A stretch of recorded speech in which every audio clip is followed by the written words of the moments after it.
What's up? I'm your boy, amateur pro home chef Nathanael Levinson, and today we're going to be talking about yeast.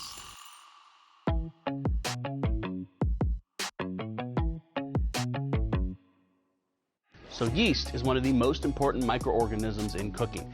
We use it for a lot of things. Now, there are other ones that are important, but yeast is the primary one. When we talk about yeast, yeast is a class of little critters, okay? We're talking about Saccharomyces cerevisiae. This is a single-celled fungus. That's what a yeast is. And this is what the one we generally use is commonly called baker's yeast.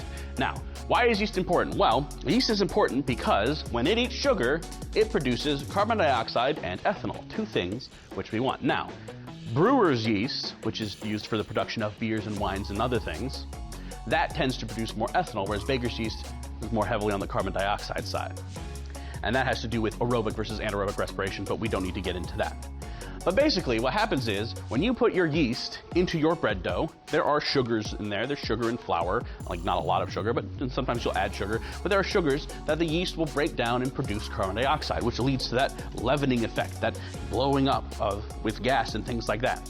This is a very important organism. Now, what does that organism look like under the microscope? Well, it's a single-celled fungus. It looks like that.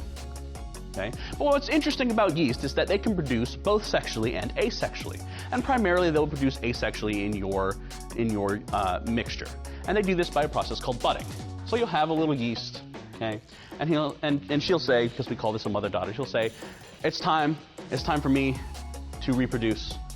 So she'll start forming this little bud on top, right? And eventually that bud will grow and grow and grow and will split eventually into two identical yeast cells.